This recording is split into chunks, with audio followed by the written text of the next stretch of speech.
Okay, I think it's going. Okay. Okay, so basically what I did was during your lesson, I just tried to script like everything possible that I could. Student sees his teacher says bless you. I know, because I was like, that's like a rapport, right? Yeah. Like you're like having like great conversations with your kids. You could tell they were comfortable. Okay. So there's tons of typos, so ignore that. But it's just trying to kind of capture like the pacing of the lesson, because the last time we met, your goal was that you want to feel confident in your instruction, and then just make tweaks to kind of meet everybody's needs. And like strategies that could go across like your literary text or right. Okay, so what do you feel like what did you see in the lesson? What did you feel like was really going well? I feel like, I know Mondays are hard just because like they're not super awake, and so I just feel like they didn't normally they're a lot more engaged, but I feel like yesterday they weren't as engaged as like they normally would have been, and I don't know if like maybe you being in here was like a little bit scary, and like probably as many students didn't want to like speak out. But and you addressed that though. You like got them up and moving. Like I thought you made a great instructional move for that to like get them up and going. Yeah. In terms of like the instruction, what do you feel like was a positive? Oh, that's hard. You have to give a positive, or else I have to list my list of positives. Okay. I feel like walking around the way that we've come up with teaching theme, like going from topic to like the author believes and then writing a statement that way. As I was walking around, it gave me a lot of confidence seeing that a lot more were getting them. I was worried about it. Yeah. Given the passage, because sometimes they want to be like, oh, it was about like voting or something like that. But they took it the next step and were able to think deeper about it. So I was really impressed as I was walking around and seeing what they were able to come up with. Well, and I put that down too. Like I thought the way you paced through that, where you had like you'd given them the scaffold of like the topics that are common in themes, and then your sentence frame was like an excellent scaffold, and like the part where you had them take off the sentence frame and turn it into a theme statement, like even though there were a few that had like a few syntax errors, but in general they were all really getting a true theme and then using evidence from the text. So I thought that was something I put that was just super on point too. And then I also noted like the way you had done the vocabulary before you started to read, where you did the morphology piece, and then you had the word, and they had to like really come to terms with what that word meant and use it. I thought that was excellent, and the kids were like really taking ownership of that too, because they came throughout the lesson. Like you're a word wizard, I could tell they were like really wanting to earn the points, because they were like, they are so competitive with it. Like we have to take a solid like 5 minutes at the end of the day where they tell me all the things that they've done with it, but they love word wizard. Well, it was great. So they were really like engaged, and throughout you can see like the whole time, like I made a few notes in here, like every single kid was working, every single kid was focused on the task. So thinking about the beginning of your lesson. Another thing I pointed out that I really liked was how when they were reading the passage, because the lesson was really divided into two parts. So like, the passage, how you had them all choral read out loud, great for fluency. I loved that. I thought, and I looked around, like I made a point to look at every single kid, and every child was reading. Like there was no kid that was not. Well, and I try to go around and like listen to see like kind of where they're at, and that way it gives me an idea for pacing, like okay, how much longer should I do it, but being able to hear them all read, and like I don't know, it helps my language learners to not feel alone, because everybody's doing it. It looked like you made some intentional choices just from knowing the kids, of like who you stopped by to like check in on. So I thought that was definitely something you would want to keep. A great instructional move. Where do you feel like, were there any parts of the lesson that you felt like you would want to think about differently, or? It's always Phantom Toll Booth. It's always Phantom Toll Booth. Okay. Just, this book is so hard. And like, I feel like it packs so much into chapters. Like the last chapter we read could have essentially been 2 different ones, and they're long. So it's a lot to take in. I don't know. Well, okay, so, and that's one thing I noticed, like your engagement from the beginning, they were like 100% engaged.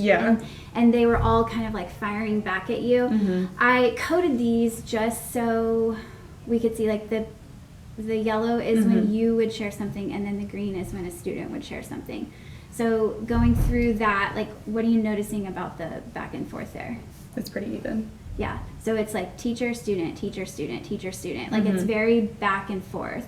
So thinking about your goal of like meeting individual student needs and kind of helping with that engagement piece for Phantom Tollbooth. Yeah. I think that you might consider some of the strategies you've used at the beginning of the lesson to kind of help with that engagement at the end of the lesson. So what were some things, just thinking about your instruction, like what were some things that you did differently at the beginning of the lesson that you did differently at the end of the lesson when you switched to Phantom Tollbooth? I feel like I put a lot on them. Not like a lot, but it was them taking ownership of their learning. Like I was facilitating discussion and it was a lot more discussion based, and then based on the discussion they were able to like go and do the work a little bit easier. And then Phantom Tollbooth, it was mainly me. Yeah, and you can kind of see that here in the, like there's a lot more student interaction here, like in the beginning, and then when you get to the Phantom Tollbooth part, just it's like because it's me reading to them and right, and their responses get a little bit shorter. Yeah. So thinking about your goal of trying to, and this is where I noticed too, like we had a few kids that were no longer engaged in the work. So thinking about trying to, because I know that's been a struggle for all of us, trying to make that book fit and kind of address those individual needs. Are there strategies you've tried, or would you like a strategy to kind of... I think I'd like one because I've tried a couple different ones, but like time-wise, I like when I divide it up into like a mini lesson and then do like stopping at 9:30 and using that last 15 to 17 minutes for Phantom Tollbooth. But if I do that, then I'll be behind where we want to be with it. Which I mean, this week we're only focusing I think on like 2 chapters because given everything that's going on. But right.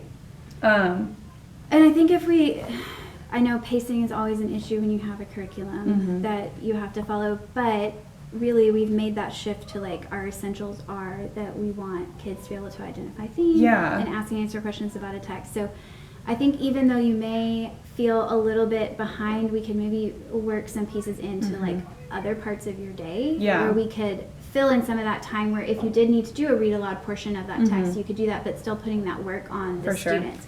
So one of the strategies you've already done choral reading, so that's something that if you wanted to have a section where everybody choral reads. The other thing, I wasn't sure if you were aware of, this was a new feature on our iReady. And iReady is very new to me, so anything that you can give me. And it changes all the time. It's like constantly updating. So if you go to reports and then you click on diagnostic,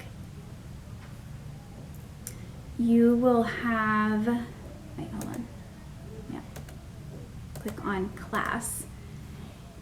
You have all of these different ways to pull groups of kids, and this one is called grade level scaffolding. And it's kind of nice because if you're working on something specific, like this one's text evidence, it has your kids grouped already into like kids that are ready to go. They already have the prereqs necessary for this. But I was thinking for the issue you're having with the Phantom Tollbooth and finding that balance of like letting kids take ownership and read the text themselves versus trying to backfill some of that figurative language. It's got reading buddies already paired for your class. Cool. And so it takes their Lexile level, so it puts, instead of it putting like the highest kid with the lowest kid, it puts kids together. It kind of evens it out. So that they would have kind of like a good partner where one's a little bit stronger than the other, but this one's going to be able to kind of contribute to the discussion. So that they would be a little bit more purposeful in their pairing. And then it gives you kids that either don't fit the mold and they're going to need some teacher support. So you would obviously have to make some teacher judgments in there. But thinking about looking at some of those pairings, would it be possible to have like some of those kids go read that text and then have a group with you at the back table where you needed to read it aloud to like looking at the student here? Well, I mean, even because I have 21, even if I wanted to do that and then have her pull with me and then like maybe change up into groups. But I had no idea this was a thing. Yeah, it's really cool. But I really like all the pairings. Like they seem like they're good fits. Like in all the classes that I've looked through, they seem like, I don't know, it's probably just a fluke, but they also seem like good behavior Socially, pairings. Yeah. No, I'm social like looking, I pairings was too. like, oh, this works out really well. Yeah. So I know one thing we've talked about in the past, though, is like if kids are reading that text and they come to something they don't understand, like having some way to kind of support them. So if you have ideas for how we could kind of, or honestly, like check their comprehension as they go through. Yeah. Because that would definitely be a challenge, that if you have them reading it by themselves, you're not there to kind of monitor like you would be here. You'd taken spots where you'd like paused, checked in on their understanding. Well, I've debated on doing on Fridays. Like I've looked and I like quizzes and different stuff like that. And maybe just doing like comprehension questions at the end of the week for certain chapters. Yeah. Just to see. But that might be too little too late if like we've already moved past it, like to backtrack. Right, because you want to prevent instead of intervene. Like once they don't have, like if they're missing a skill, you want them to have it before you get to the end of the week. I noticed that you already kind of had spots, it seemed like planned out, where you had, like when you would come to something when you were reading aloud, you already had a question prepped and ready in your head. Like, I need to make sure kids understand that. So you had already done the work of kind of anticipating their responses. So maybe give them, like if they're reading with a partner, questions as they read and be like, at this stopping point, and they answer something and they write it down. And then like we share out at the end. But again, I feel like that would require us finishing a chapter in a timely fashion. Right. So, and I know having them pause to write an answer might be a challenge, but if these pairings seem to kind of work, what if you had kids when they got to a certain spot when they were reading, if you already had that question, pause, you have a quick discussion, like a recap, like everybody's going to get with their partner and read a few pages. You know there's some things in there that you want to clarify, understanding of whole group to make sure everybody's on the right track. Could you have them pause and then have a quick discussion and then either go back with your partner, read the next couple pages, just maybe even planning in some of those Well, and that gets breaks. them up and moving too, because I don't know, I'm tired of sitting in 3-hour classes. Right. Yeah. So I know that they, as 10-year-olds, don't want to sit for hours on end. So I like to get them up and moving. Right. Well, and that would even too, like a lot of your student discussion was like student to teacher in just the way that it had been structured. So even if I like that idea of like having them get up and move around, like you could even have like some more student to student interactions in there where they didn't always have to go through you to answer the question. For sure. So that could be, I don't know, maybe even assigning jobs. Like you have some higher kids that need some extension, so having them go through and like tying it into your writing revolution, like where they have to develop a question. Maybe they could be the ones that develop some questions. They get the opportunity to share it out with the class and then get those responses back.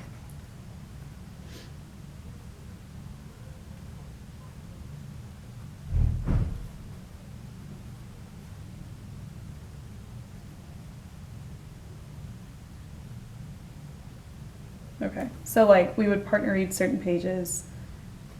And then like move back to discuss as a whole, and then like back and forth. And they might not even have to move, honestly. Yeah. Like, you could just be like, all right, time out. Like you already had some good structures in place. Like when you're done with that stare me down, like that seemed to work really well for your kids. I think that's hilarious. And like, they were like, we'll do this. Yeah, it was super cute. So even if you just pause, because really your class for the most part seems they're high readers and they're relatively fluent, so I suspect, don't know, but I suspect that most of them are going to kind of finish at that point.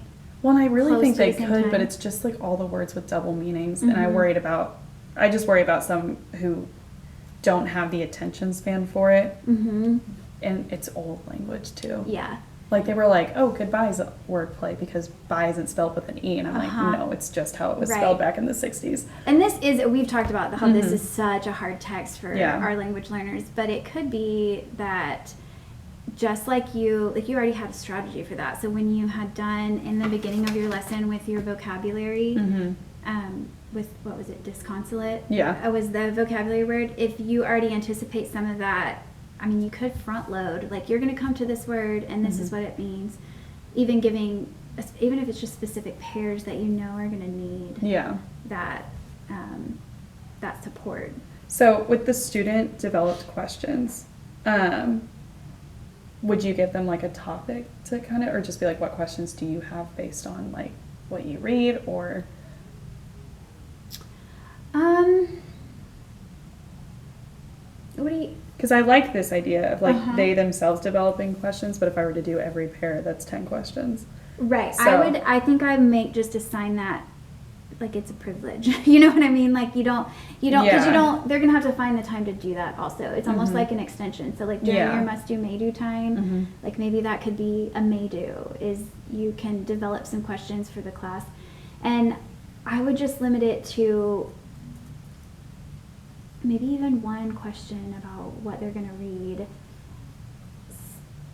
I'm trying to think of the best way to do that. Like, because you don't want it to be overkill where then you're spending all of your time answering. Because I like it, but I don't know if like, would it help for them to be allowed to read ahead and maybe think of something that they think other students might get tripped up on, or something they themselves, but. Well, because that would be a good extension piece. So if they, and maybe that's just what you pose to them and see how it goes. Because they are, like, I think about like Jackson and Itzy. Those are really creative kids that may, like they seem very insightful. So they may kind of like that challenge. So maybe just say like 2 questions, and then you're obviously going to be the sole decider on if that question is appropriate, but kind of having them extend that thinking. So then you're hitting, like, anticipating some of the things that your struggling students are going to challenge with, but then you're also giving some extension for the ones that you know are already well, I think higher. we talked about this in PLC and like the whole tier 3 intervention. Like I feel like I'm so worried about the lower half because 5th grade stuff is hard. And then extending my top students. And we as a school struggle with that historically. Like our higher kids don't make near as much growth as, because they have, it's harder, you know, those are above grade level skills. So I think anytime we can push them, because they would have to really be thinking critically about the text to be able to write a question and then provide the answer. Well, and I think I could be like, it can't be like a 1-word answer. Like it can't be like what character did we meet kind of thing. So give them some guidelines with it. So like what kind of parameters, like obviously not 1 word, but is there like a specific topic or something in this specific book that you would? I'm trying to think of the questions that we normally ask. Well, I feel like we could relate it to actually one of his gifts that he got, the telescope from Alec, to things aren't always as they seem. So what might have not been seen very clearly, like as a reader, like what did you have trouble visualizing? So the inferencing pieces, that would be great, and that is definitely a higher level skill. And when we talked about that 6th grade standard, that's the analysis part of the text that is technically the 6th grade piece of what we're asking them to do. So that, and also a lot of your times you stopped in the lesson to like make sure kids are with you, they were about wordplay. So maybe even that would be another topic you could use in some of those questions. Because then they could even like write the question, give me a page number and a paragraph, and that way like I have those pre-made stopping points is like with them. Do you think that you would want them to anticipate their response as well? Yeah, I think that could be. Because then then they have to really double check that their question makes sense too. Yeah, I like that idea. Because I always worry about that I'm not doing enough for them as much as like I'm doing for my lower ones.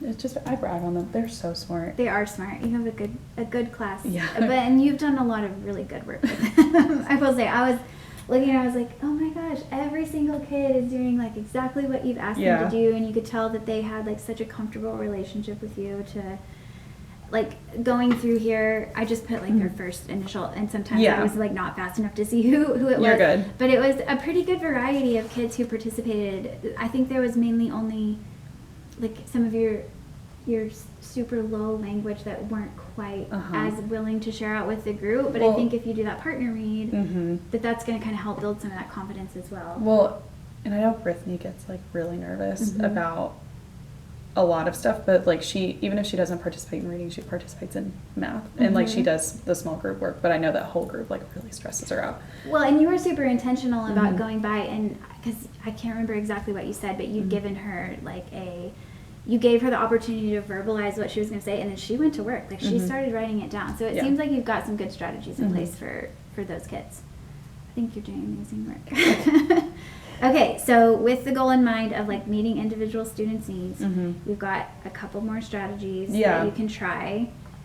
Which one do you want to do first? Probably start with partner read. Okay. And like doing certain pages, and then me having like, I know these chapters are long, but like a couple of stopping points. Yeah. And I think maybe I'm trying to think this out. If I were to still do like a mini lesson based on whatever we were wanting to focus on, like standards mastery wise, and then saving that last like maybe 15 to 20 minutes, maybe making my mini lesson a little bit shorter, and saving 20 minutes for partner read, get through at least, if I have like 3 to 4, get at least through like 1 or 2, and then they do the rest in small group reading, like with their partner still. Yeah. I think that's a great use of your time. Because then you still have that 30-minute block, right? Where they're all in here? Okay. Except for one gets pulled. And that was the one that was on your teacher support list, right? No? Different one. Okay. All right, so we can make a plan for that. Yeah. Okay. Because she could even be pulled in that, my initial small group with that, and maybe we just have like a random group of 3. Okay.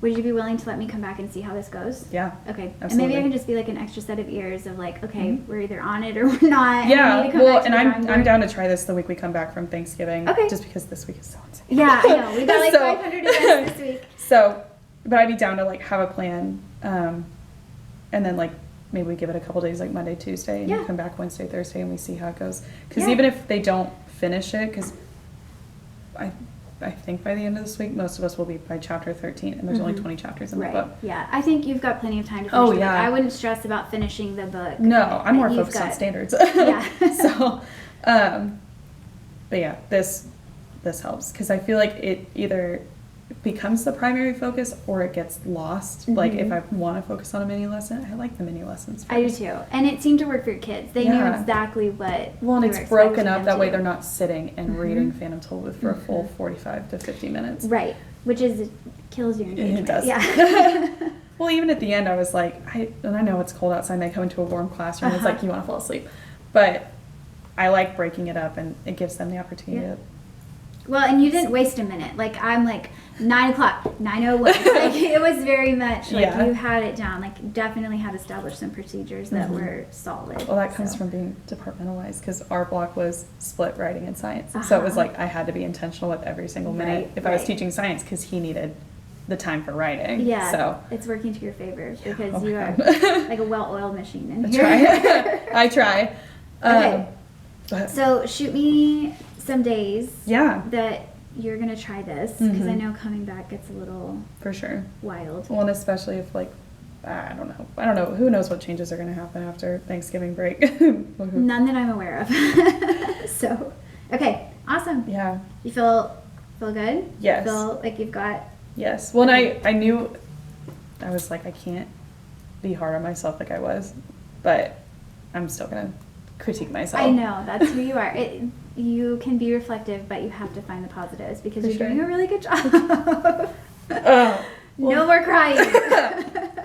Yet. You can cry, but not about this, because this was excellent. Okay. So, all right.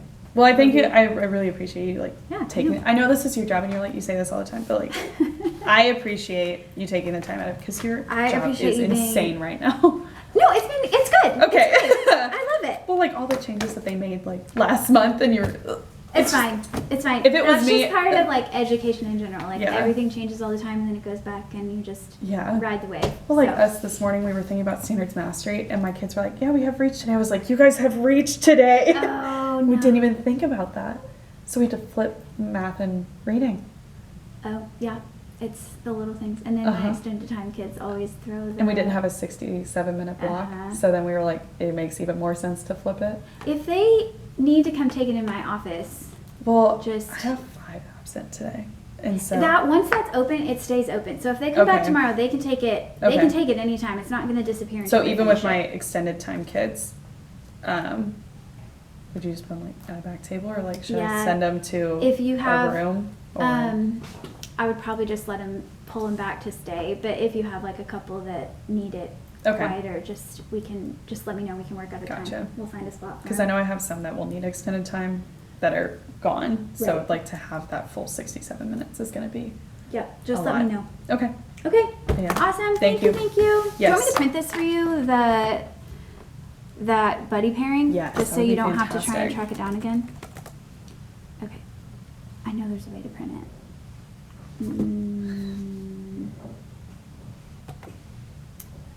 That way. We'll see how that goes. That did not go great. Let's see.